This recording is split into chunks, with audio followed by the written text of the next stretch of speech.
एक 12 साल का लड़का एक पुलिस थाने में जाकर पुलिस दरोगा से ये कहता है कि मैंने सरपंच के बेटे का कत्ल कर दिया है। मैंने सरपंच के बेटे को 4 गोली मारी है।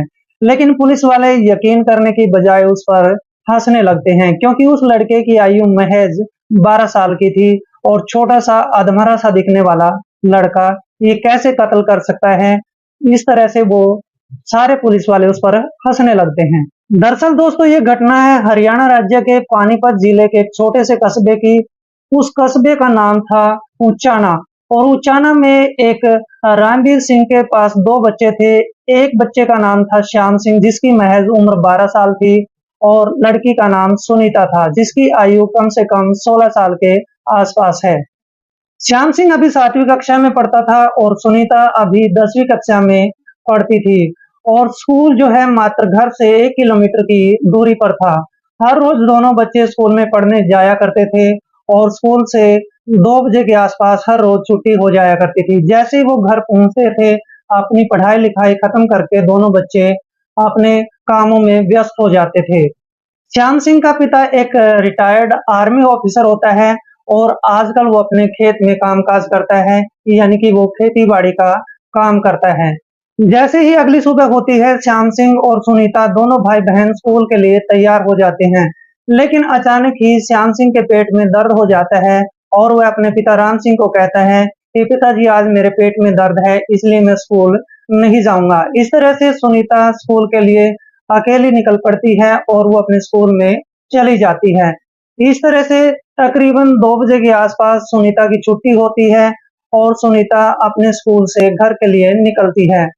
स्कूल थोड़ी ही दूरी पर था तो इस वजह से सुनीता स्कूल से घर पैदल आती थी और घर से स्कूल पैदल ही जाया करती थी। लेकिन उसको आज ये नहीं पता था कि आज उसके साथ क्या होने वाला है। जैसे ही सुनीता आधा सफर तय कर लेती है तो पीछे से एक हॉर्न की आवाज आती है और वह पीछे मुड़ के देखती है कि गांव के सरपंच ज्ञान सिंह का लड़का सोनू अपनी मोटरसाइकिल पर बैठा हुआ उसको आवाज लगा रहा था और कह रहा था कि सुनीता मैं तुम्हें घर छोड़ देता हूँ, तुम बाइक पे बैठ जाओ। इस तरह से सुनीता उसके पास जाती है और थोड़ा सा सोचकर उसकी बाइक के पीछे बैठ जाती है। जैसे ही सुनीता सोनू की मोटरसाइकिल के पीछे बैठती है तो थोड़ी सी दूरी तय करने के बाद एक छोटा सा जंगल आता है और जंगल को देखकर सोनू अपनी बाइक का रुख जंगल की तरफ कर लेता है। इस तरह से वो छोटे से जंगल के बीच में पहुंच जाता है। जैसे ही सोनू सुनीता को लेकर जंगल के बीच में पहुंचता है, तभी वो अचानक से अपनी मोटरसाइकिल रोक लेता है और अपनी पिस्टल निकालकर सुनीता की कनपटी पर रख लेता है और उसको कहता है कि तुम सारे कपड़े उतार दो। इस तरह से डरी हुई सुनीता अपने सारे कपड़े धीरे-धीरे उतारने लगती है। इस तरह से सोनू सुनीता को डरा धमकाकर उसके साथ बलात्कार करने लगता है और 2 घंटे तक उसके साथ यौन शोषण करता है, उसके साथ प्राकृतिक और अप्राकृतिक रूप से यौन संबंध बनाता है। लगभग 2 घंटे तक सोनू सुनीता के साथ ऐसा ही करता रहता है और जब उसका जी भर जाता है तो वो सुनीता को छोड़कर अपने घर चला आता है। दूसरी तरफ सुनीता के माता-पिता उसको ढूंढने लगते हैं क्योंकि लगभग 4 से साढ़े 4 का समय हो चुका होता है। रामवीर सिंह कई जगहों पर जाता है और सुनीता की तलाश करता है, लेकिन सुनीता उनको नहीं मिलती है। लगभग शाम के 6 बजे का समय हो चुका होता है और सुनीता धीरे-धीरे कदमों से चलकर अपने घर तक पहुंच जाती है। जैसे ही वो घर पहुंचती है, अपने पिता राम सिंह को सारी घटना सुना देती है। इस सारी घटना को 12 साल का लड़का श्याम सिंह भी सुन रहा होता है और ये सारी घटना श्याम सिंह के मन में घर कर जाती है, जिसका अंजाम बहुत बुरा होता है। इस तरह से धीरे-धीरे रात का समय हो जाता है और जैसे ही सुबह होती है, राम सिंह पंचायत मेंबर के पास जाता है और सारी घटना उनको बताने लगता है।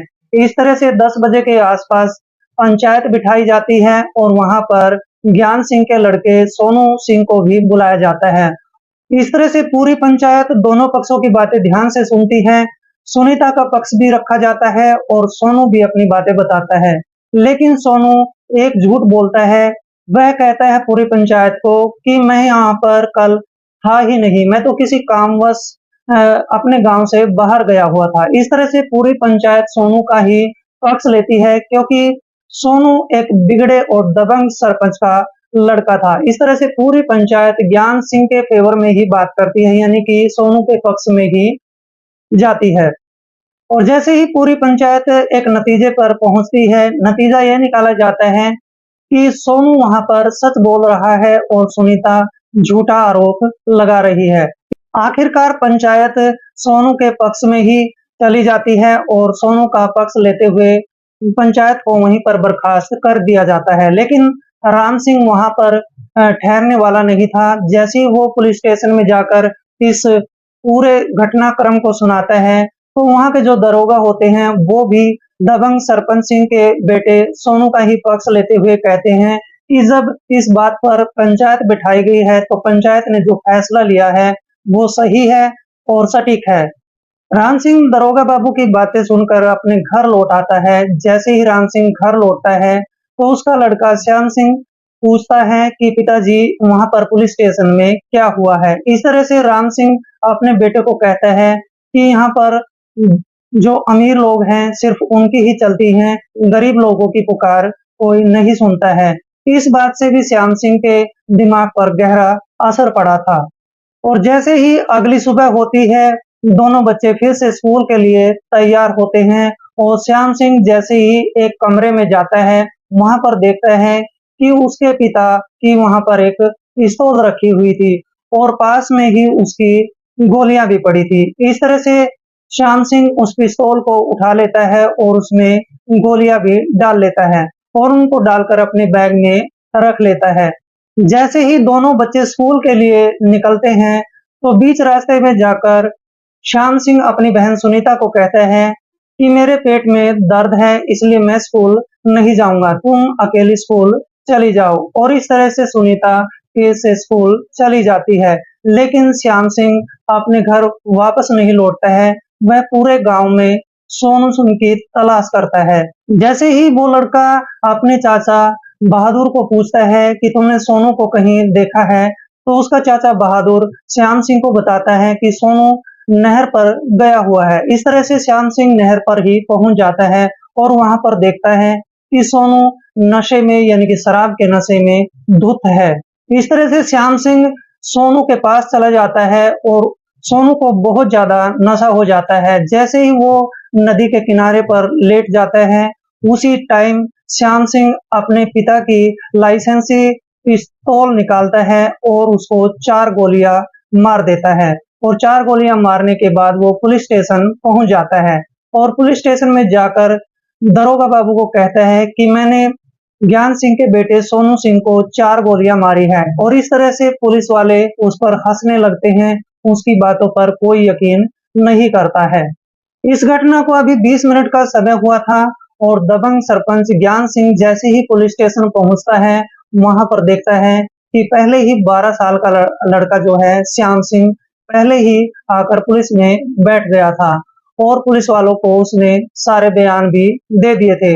लेकिन पुलिस उस पर हंस रही थी और उस पर यकीन नहीं कर रही थी। लेकिन ज्ञान सिंह जैसे ही सारी घटना सुनाता है, तो पुलिस के पैरों के नीचे से जमीन खिसक जाती है और उसी टाइम श्याम सिंह को गिरफ्तार कर लिया जाता है। इस तरह से पुलिस जब श्याम सिंह को ये पूछती है कि तुमने सोनू को क्यों मारा है, तभी 12 साल का लड़का श्याम सिंह जवाब देते हुए कहता है कि जब आपको सारी घटना का पता है तो आप मुझसे क्यों पूछते हैं। इस तरह से पुलिस भी वहां पर शर्मिंदा हो जाती है। जब पुलिस श्याम सिंह को जज के सामने पेश करती है, तो जज भी यही पूछता है कि इस हत्याकांड की वजह क्या है।